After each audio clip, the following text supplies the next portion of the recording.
আসসালামু আলাইকুম। আশা করি আপনারা সবাই অনেক ভালো আছেন। আপনারা সবাই জানেন যে আমরা বাংলা ব্যাকরণের একটা পূর্ণাঙ্গ সিরিজ আয়োজন করেছি। তো এখানে আমরা বাংলা ব্যাকরণের একদম শুরু থেকে শেষ পর্যন্ত ক্লাস নিচ্ছি। তো পূর্বের ক্লাসগুলো কোথায় পাবেন আমি বলে দিই। পূর্বের ক্লাসগুলো পাবেন হচ্ছে Nahid24 ইউটিউব চ্যানেলে। ইউটিউবে গিয়ে যদি Nahid24 লিখে সার্চ দেন তো একটা চ্যানেল আসবে। এই চ্যানেলে গিয়ে একটা প্লেলিস্ট পাবেন, এই বাংলা ব্যাকরণ বাংলা ম্যাজিক। এই প্লেলিস্টের মধ্যে সবগুলো ক্লাস সিরিয়ালি সাজানো রয়েছে। তো আজকে আমরা আলোচনা করব সংখ্যাবাচক শব্দ বা সংখ্যা শব্দ। তো আজকের এই ক্লাসটা শুরুর আগে বলি যে যারা বিশ্ববিদ্যালয়ে ভর্তি পরীক্ষার্থী আছে আমার এখানে ক্লাস করতেছে, তো বিশ্ববিদ্যালয়ে ভর্তি পরীক্ষার জন্য আমাদের কিন্তু ক্লাসের পাশাপাশি পরীক্ষাও দেওয়া উচিত। পরীক্ষা যদি অংশগ্রহণ না করি তাহলে আমার আসলে ভুল ত্রুটিগুলো আমি বুঝতে পারবো না। আমি যে ক্লাস করে যে জ্ঞানটা লাভ করতেছি এটা আসলে কতটুকু অর্জিত হয়েছে সেটা চেক করতে পারছি না। আর এই জন্য আমার একটা এক্সাম ব্যাচ রয়েছে, এই ব্যাচটাতে তোমাদের ভর্তি হওয়া উচিত। তো এই ব্যাচটাতে কীভাবে ভর্তি হতে হয় এটা জানার জন্য আমরা যদি ইউটিউবে সার্চ দেই Nahid24 এক্সাম ব্যাচ লিখে, তাহলেও কিন্তু ভিডিও আসবে দুইটা। হ্যাঁ, এই যে একটা আর একটা, এই দুইটা ভিডিওর মধ্যে যে কোনো একটা যদি ভিডিওটা দেখা যায় ক্লিয়ারলি তাহলে কিন্তু আমার এক্সাম বেসে ভর্তি হওয়া, কীভাবে পরীক্ষা দেওয়া যায়, মানে সব কিছু এখানে আছে। তো আশা করছি সবাই আমার এক্সাম বেসে জয়েন হবে, কারণ ক্লাসের পাশাপাশি পরীক্ষা না দিলে আসলে ওটা পূর্ণাঙ্গ প্রস্তুতি হয় না কখনো। তো আজকে আমরা সংখ্যাবাচক শব্দ বা শর্ট করে যেটাকে বলা হচ্ছে সংখ্যা শব্দ নতুন বাংলা ব্যাকরণে এটা আলোচনা করি। তো এইখানে সংখ্যাবাচক শব্দ এর অনেক কিছু পরিবর্তন হয়েছে। আগের ব্যাকরণের সাথে অনেক কিছু মিলবে না। তো এই জন্য কেউ আবার ভুল বুঝিয়েন না, কেউ আবার বলিয়েন না যে নাহিদ ভাই ভুল পড়াচ্ছে। মানে আপনার হাতে যে বইটা থাকতে পারে সেটা পুরাতন কোনো মেথডের বই হতে পারে, কিন্তু আমি আমার বাংলা ম্যাজিক যে বইটা লিখেছি এখানে আপডেট যে ব্যাকরণ, আধুনিক যে ব্যাকরণ সেটাকে ফলো করেছি। এই জন্য কেউ আবার ভুল বুঝিয়েন না যে নাহিদ ভাই ভুল পড়াচ্ছে বা এরকম কোনো কিছু ভাবিয়েন না। হ্যাঁ, তো যে শব্দ দিয়ে সংখ্যা বোঝায় তাকেই সংখ্যাবাচক শব্দ বা সংখ্যা শব্দ বলে। যে শব্দ দিয়ে সংখ্যা বোঝায় তাকেই সংখ্যা শব্দ বা সংখ্যাবাচক শব্দ বলে। তো সংখ্যাবাচক শব্দ দুই প্রকার, একটা হচ্ছে ক্রমবাচক, একটা হচ্ছে পূরণবাচক। ক্রমবাচক আর একটা হচ্ছে পূরণবাচক। ক্রমবাচক সংখ্যা শব্দ আমরা উদাহরণের মাধ্যমে সহজেই দেখতে পারি। 1 2 3 4 5 6। তো কেউ আবার এগুলোকে এখন ভুল করিয়েন না, কারণ এটা আগের ব্যাকরণে এগুলো ছিল অঙ্কবাচক, আর সাধারণত এগুলো দেখলে তো আমরা মনে করি এগুলো অঙ্কই। হ্যাঁ, তো এখন কিন্তু এটা ক্রমবাচক। এখন এটা ক্রমবাচক। আগে কি ছিল ওটা ভুলে যেতে হবে এখন ভাই। মানে আগের সাথে যদি মিক্স করাইতে যাই তাহলে আসলে এটাও যাবে ওটাও যাবে, দরকার নাই। মানে আগে কি ছিল এটা ভুলে যেতে হবে একদম টোটালি। মানে আমি যদি বলি যে এখন আগের ব্যাকরণে ছিল এইটা, নতুন ব্যাকরণে এখন এইটা, তাহলে দুইটা মনে রাখতে হবে তখন আপনাকে। তো দরকার নাই, যেটা পাস্ট তো পাস্ট, ওইটা আর কেউ ফলো করে না, ব্যাকরণবিদরা ওটা ফলো করে না, ওইটা বাদ এখন। তো এখন 1 2 3 4 5 6 এটা হচ্ছে ক্রমবাচক। ইভেন আমি যদি এরকম করে লিখি এ ক 2 দয় হুসুকা রসই, এভাবে যদি বানান করে করেও লিখি সেটাও ক্রমবাচক, সেটাও ক্রমবাচক। হ্যাঁ, তো ক্রমবাচক সংখ্যা শব্দের প্রতিশব্দগুলো অনেক সময় পরীক্ষা আসতে পারে। যেমন অনেক সময় আমরা 2 এর জায়গায় বলি দি, দু, দো, এগুলোও ক্রমবাচক। 3 এর জায়গায় যদি কেউ বলে ত্রি, তে, এটাও ক্রমবাচক। তাহলে আমরা বুঝতে পারলাম যে 1 2 3 4 এটা অঙ্কে লিখি আর কথায় লিখি, যেটাই লিখি না কেন, কিংবা এদের প্রতিশব্দগুলো সবাই ক্রমবাচক। তাহলে বিষয়টা সহজ হয়ে গেল যে এইগুলো ছাড়া বাকি যেগুলো সংখ্যা আছে সবগুলাই পূরণবাচক। বিষয়টা আসলে আরও অনেক সহজ হয়ে গেল। কিন্তু স্বাভাবিক চোখে দেখে মনে হতে পারে যে সহজ, কিন্তু আসলে সহজ না, কারণ এই পূরণবাচকের আবার ভাগ রয়েছে। মানে এই পূরণবাচক যদি একটা থাকতো তাহলে সহজ হতো, কিন্তু এই পূরণবাচকের আবার শাখা প্রশাখা রয়েছে। এজন্যই আসলে বেশ কিছু ঝামেলা তৈরি হয়েছে। পূরণবাচক সংখ্যা শব্দ যেটা, এটা হচ্ছে আবার 3 প্রকার। একটা হচ্ছে সাধারণ পূরণবাচক, একটা হচ্ছে তারিখ পূরণবাচক, আর একটা হচ্ছে ভগ্নাংশ পূরণবাচক। এই জন্যই আরেকটু কঠিন হয়ে গেছে। তাহলে পূরণবাচক সংখ্যা শব্দটা হচ্ছে আবার 3 প্রকার। একটা হচ্ছে সাধারণ পূরণবাচক, আর একটা হচ্ছে তারিখ পূরণবাচক, আর একটা হচ্ছে ভগ্নাংশ পূরণবাচক। সাধারণ পূরণবাচক, তো সাধারণ পূরণবাচক হচ্ছে আমরা যেটাকে ক্রমবাচক মনে করে থাকি, ওইটাই এখন হচ্ছে সাধারণ পূরণবাচক। প্রথম, দ্বিতীয়, তৃতীয়, এটাই হচ্ছে সাধারণ পূরণবাচক। এবং এটা মনে রাখার এবং এটা আসলে যেভাবে সংজ্ঞায়িত করা হয়েছে, যে সকল সংখ্যা শব্দের মাধ্যমে ক্রমবাচক শব্দের অবস্থান নির্দেশ করা হয়, ক্রমবাচক শব্দের অবস্থান নির্দেশ করা হয়। যেমন আমরা শ্রেণীকক্ষে কেউ প্রথম হয়, দ্বিতীয় হয়, তৃতীয় হয়, চতুর্থ হয়, পঞ্চম হয়, ওইগুলো এখন হচ্ছে সাধারণ পূরণবাচক। এগুলো যদি সংক্ষিপ্ত রূপগুলো লেখা হয় কখনো, 1 ম 2 অন্তস্থ অ, এই প্রথম দ্বিতীয় সংক্ষিপ্ত রূপ যেগুলো, ওইগুলোও হচ্ছে সাধারণ পূরণবাচক। ইভেন এই 1 ম 2 অন্তস্থ যে এই যে প্রথম যেটা আছে, এগুলোর স্ত্রীবাচক একটা রূপ রয়েছে বা নারীবাচক রূপ রয়েছে। যেমন প্রথমকে অনেকে বলে প্রথমা, তারপর দ্বিতীয়কে বলে দ্বিতীয়া, তৃতীয়কে বলে তৃতীয়া। এই নারীবাচক রূপগুলোও হচ্ছে সাধারণ পূরণবাচক। তাহলে সাধারণ পূরণবাচক হচ্ছে যেগুলোতে অবস্থান নির্দেশ করা হয়, প্রথম, দ্বিতীয়, তৃতীয়, এগুলোর সংক্ষিপ্ত রূপও সাধারণ পূরণবাচক, এগুলোর নারীবাচক রূপও সাধারণ পূরণবাচক। তাহলে পূরণবাচকের একটা পূরণবাচক গেল, সাধারণ পূরণবাচক। আরেকটা হচ্ছে তারিখ পূরণবাচক। তো তারিখ পূরণবাচক আমরা অনেকেই জানি, অনেকেই পারি এটা, যেটা আমরা বলি পয়লা, দোসরা, তেসরা, এটাই হচ্ছে তারিখ পূরণবাচক। হ্যাঁ, অথবা ওই যে 2রা, 3রা, চৌঠা, হ্যাঁ, এইভাবে যেগুলো আসে এগুলোকে বলা হচ্ছে তারিখ পূরণবাচক। এটা সবাই পারবে। ভগ্নাংশ পূরণবাচক। ভগ্নাংশ পূরণবাচক হচ্ছে পূর্ণ সংখ্যার থেকে খানিকটা কম বা খানিকটা বেশি, যেটা আমরা ভগ্নাংশ বলি। হ্যাঁ, যেমন অর্ধেক, হ্যাঁ, যেটাকে অঙ্কের ভাষায় বলে 2/1, দেড়, যেটাকে অঙ্কের ভাষায় বলে 1/2, তারপরে অনেকে বলে আড়াই, হ্যাঁ, 2/2, অনেকে বলে তেহাই, হ্যাঁ, 3/1, অনেকে বলে চৌথ, 4/1।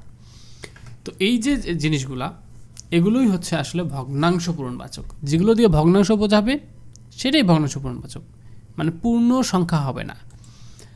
তো সমস্যা যেটা লাগে সেটা হচ্ছে যে ভগ্নাংশ পূরণবাচকের 2টা রূপ রয়েছে, একটা হচ্ছে আধিক্য, একটা হচ্ছে ন্যূনতা। এই আধিক্য এবং ন্যূনতা বুঝতেই একটু সমস্যা, তো চিন্তার কোনো কারণ নাই, আমি সহজভাবে বোঝাই দিচ্ছি। তো এই সার্কেলটা আমি আঁকলাম, তো সার্কেলটা আমি এঁকে নিয়েছি। এখন আমি যেটা বোঝাতে চাচ্ছি যে এই সার্কেলটা ধরো যে একটা ঘড়ি, তো এই ঘড়ির আমরা এই একটা ঘড়িকে যদি আমরা 4 ভাগ করি তাহলে কীরকম হয়, এইরকম হয়। হ্যাঁ, তো এটাকে আমরা ধরলাম হচ্ছে প্রথম ভাগ, আর এটাকে ধরলাম আমরা দ্বিতীয়, এটাকে ধরলাম তৃতীয়, এটাকে ধরলাম চতুর্থ। আমি মাউস দিয়ে লিখছি এই জন্য এরকম খারাপ আসতেছে, তোমরা হাতের লেখাকে কোনো ফলো করিও না আর কি। তো আমার এখানে যেটা ছিল এক্সাম্পল, যে 2/4, 2/4, এটা বোঝায় ধরো 2টা হচ্ছে একটা ঘন্টা, 2টা হচ্ছে ঘন্টা। সো 2 যদি ঘন্টা হয় তার মানে হচ্ছে যে ঘন্টার কাঁটাটা গেছে হচ্ছে 2-এর জায়গায়। তো আমাদের ঘন্টার কাঁটা যদি 2-এর জায়গায় যায়, ঘন্টার কাঁটাটাকে আমি সবুজ কালি দিয়ে এখানে বোঝাই যে এটা ছিল 1, এটা ছিল 2, 2-এর জায়গায় গেছে। তো এরপরে মিনিটের কাঁটাটা কোথায় যাবে সেটা আগে আমাকে দেখতে হবে। যেখানে মিনিটের কাঁটাটা যাবে 4/3 ভাগ, 4/3 ভাগ। তো মিনিটের কাঁটাটাকে আমি একটা অন্য কালার দিই। তো মিনিটের কাঁটাটাকে আমি হচ্ছে একটা নীল কালার দিলাম। তো মিনিটের কাঁটাটা যাবে হচ্ছে 4/3 ভাগ। তো 4/3 ভাগ মানে হচ্ছে এই যে সমস্ত ঘড়িটা, এই সমস্ত ঘড়িটার এটা হচ্ছে 1 ভাগ, এটা হচ্ছে 2 ভাগ, এটা হচ্ছে 3 ভাগ, এটা হচ্ছে 4 ভাগ। তো আমাদের এখানে বলা হচ্ছে যে মিনিটের কাঁটাটা যাবে 4/3 ভাগে। তো আমাদের এখানে বলতেছে যে মিনিটের কাঁটাটা যাবে 4/3 ভাগে।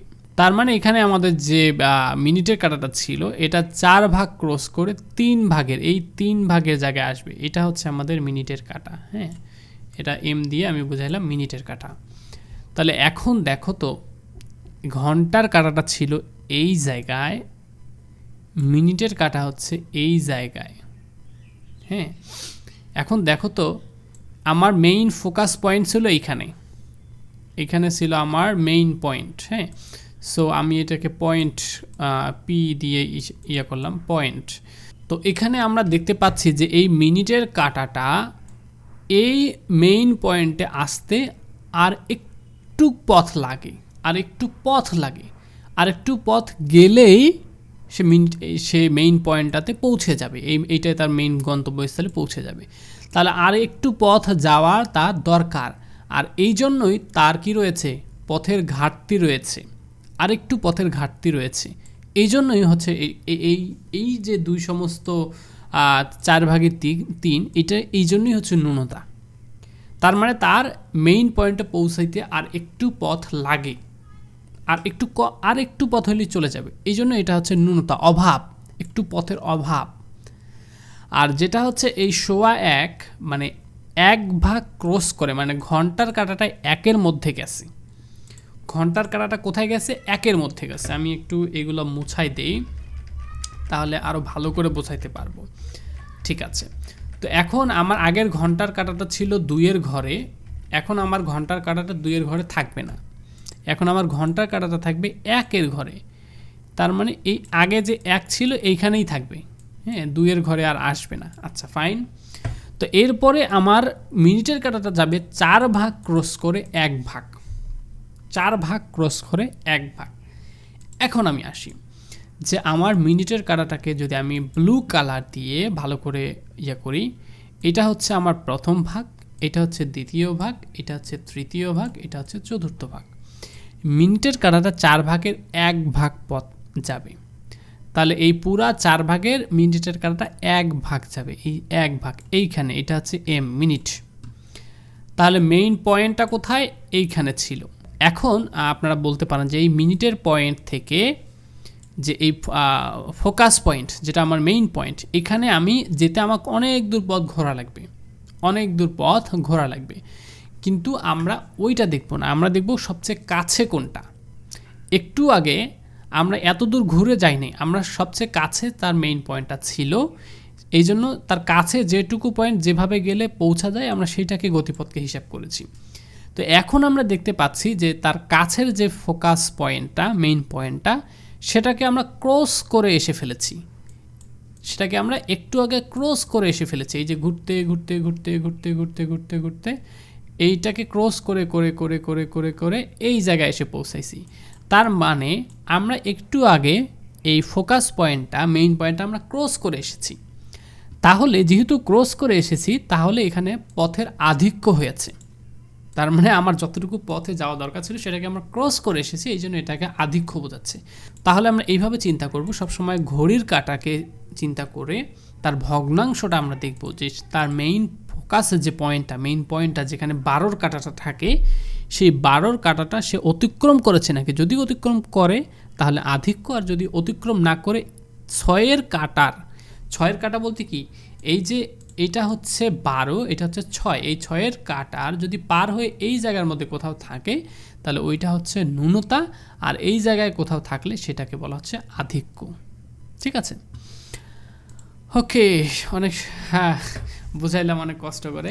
তো এরপরে আমাদের যেটা কাজ সেটা হচ্ছে বাংলা ম্যাজিক বইটা হাতে নিতে হবে। হাতে নিয়ে ক্রমবাচক যেটা 1, 2 রয়েছে, এই প্রত্যেকটা ক্রমবাচকের সাধারণবাচক রূপ কোনটা, এর তারিখবাচক রূপ কোনটা, একদম 1 থেকে শুরু করে 150 পর্যন্ত পড়া উচিত।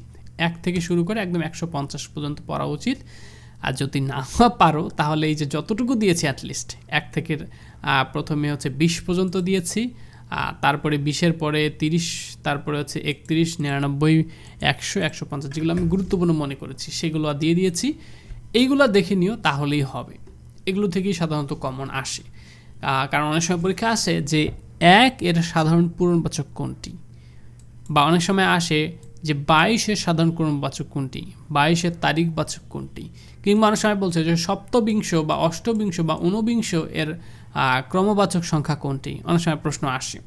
ওকে, আমরা এখন 9-10-এর বোর্ড ব্যাকরণটার কিছু এমসিকিউ সলিউশন করি, কারণ এখান থেকে কমন আসে। তো এখানে প্রথম প্রশ্নটা ছিল নিচের কোনটি সংখ্যা বর্ণ। তো বলে রাখি যে সংখ্যা বর্ণ বলতে বোঝানো হচ্ছে যে যেগুলো ক্রমবাচক সংখ্যা 1 2 3 4 এগুলোকে বলা হয় বর্ণ, এবং এই বর্ণগুলোর একটা নাম দেওয়া হয়েছে, এগুলো হচ্ছে সংখ্যা বর্ণ। তাহলে নিচের কোনটা সংখ্যা বর্ণ? 3। হ্যাঁ, তাহলে আবারও বলি যে নিচের কোনটি সংখ্যা শব্দ। সংখ্যা শব্দ বলতে যেটাকে বোঝানো হয়েছে যে সংখ্যাবাচক শব্দ। নিচের কোনটা সংখ্যাবাচক শব্দ? তো আমরা এখানে একটু আগেই পড়ে আসছি যে যে শব্দ দিয়ে সংখ্যা বোঝায়, যে শব্দ দিয়ে সংখ্যা বোঝায়, তাহলে এই যে 1 2 3 এগুলোকে দিয়ে যদি সংখ্যা বোঝায় তাহলে সেটাই হচ্ছে সংখ্যাবাচক শব্দ। তাহলে এখানে আমরা দেখি যে এখানে 233 এটা কিন্তু একটা এই সংখ্যা দিয়ে, এটা যখন প্রথম সিঙ্গেল ডিজিট ছিল তখন সেটা ছিল সংখ্যা বর্ণ, অ্যাকচুয়ালি এটাও সংখ্যা শব্দ বলা যায়। তো এখানে মাল্টিপল ভ্যালু আছে, তবে এটা দিয়ে আমার একটা সংখ্যা বোঝাচ্ছে, এই জন্য এটাকেই বলা হচ্ছে সংখ্যা শব্দ। হ্যাঁ, 2 জন, একাকী, 12 এগুলো সংখ্যা শব্দ নয়। একের পর এক যে সংখ্যাগুলো বসে সেগুলোকে কি বলে? তো আমরা একটু আগে দেখে আসলাম যে একের পর এক যে সংখ্যাগুলো বসে 1 2 3 4 5 6 এগুলোকে বলে ক্রমবাচক। তাহলে একের পর এক যে সংখ্যাগুলো আসে সেগুলোকে বলা হয় ক্রমবাচক। আমরা একটু আগে দেখে আসছি যে পূরণবাচক সংখ্যা শব্দ 3 প্রকার। পূরণবাচক সংখ্যা শব্দ 3 প্রকার, একটা হচ্ছে সাধারণ পূরণবাচক, একটা তারিখবাচক, একটা ভগ্নাংশ পূরণবাচক। সাধারণ পূরণবাচক হচ্ছে প্রথম, দ্বিতীয়, তৃতীয়, তারিখ তো আমরা জানি, ভগ্নাংশ জানি। তাহলে এই তিনটা আমরা এখানে খুঁজবো। তো নিচের কোনটি পূরণবাচক? একটা হচ্ছে পয়লা, তাহলে প্রথমেই আমরা পাইছি তারিখবাচক, এটাই তো পূরণবাচক। 7 এটা হচ্ছে ক্রমবাচক, 17 ক্রমবাচক, 2 হচ্ছে ক্রমবাচক। নিচের কোনটি পূরণবাচক সংখ্যা শব্দ নয়, মানে পূরণবাচক নয়? তাহলে পূরণবাচক নয় মানে কি, কোনটা ক্রমবাচক সেটা আমাকে বের করতে বলতেছে। হ্যাঁ, ডেফিনেটলি আমরা পেয়ে গেছি 80। হ্যাঁ, সাধারণ পূরণবাচকের নারীবাচক রূপের ব্যবহার আছে কোনটিতে? বলতেছে সাধারণ পূরণবাচকের নারীবাচক রূপের ব্যবহার। ও আচ্ছা, তো সাধারণ পূরণবাচক যেটা আমরা একটু আগে দেখে আসছি যে যেটাকে বলা হচ্ছে প্রথম, দ্বিতীয়, তৃতীয়, তা এরকম করতে করতে নবম, দশম কিন্তু চলে যায়। ওই দশমের কিন্তু আবার স্ত্রীবাচক শব্দ রয়েছে, যেমন প্রথমের প্রথমা, দ্বিতীয়া, তৃতীয় এরকম আছে, এরকম দশমেরও কিন্তু স্ত্রীবাচক শব্দ রয়েছে। এটাই আসলে এখানে দেওয়া আছে দশমী। যে সাধারণ পূর্ণবাচক নারীবাচক রূপটা হচ্ছে দশমী। পূর্ণ সংখ্যার থেকে খানিকটা কম বা খানিকটা বেশি বুঝালে, তো পূর্ণ সংখ্যা থেকে খানিকটা কম বা বেশি বুঝালে সেটা হয় ভগ্নাংশ, আর এই জন্য ওইটা পূরণবাচক হয় ভগ্নাংশ পূরণবাচক শব্দ। তো আশা করছি বুঝতে পারছেন, খুবই ইজি। আরও প্রশ্ন রয়েছে, আমরা সবসময় আপডেট প্রশ্নগুলো আমার বইয়ে দিয়ে থাকি, বাংলা ম্যাজিক বইয়ে। তো যারা বেস্ট প্রিপারেশন নিতে চান বিশ্ববিদ্যালয়ে ভর্তি প্রস্তুতির জন্য বাংলা ম্যাজিক বইটা ফলো করিয়েন। এই বইটা nahid24.com-এ পাওয়া যায়, রকমারিতেও পাওয়া যায়। আর যারা এক্সাম বেসে ভর্তি হতে চান তারা হচ্ছে ইউটিউবে সার্চ দেন Nahid24 এক্সাম বেস লিখে, সার্চ দিলে 2টা ভিডিও আসবে, যে কোনো একটা দেখে ভর্তি হয়ে যান। দেখা হচ্ছে নেক্সট টিউটোরিয়ালে, ততক্ষণ সবাই ভালো থাকুন, সুস্থ থাকুন, আল্লাহ হাফেজ।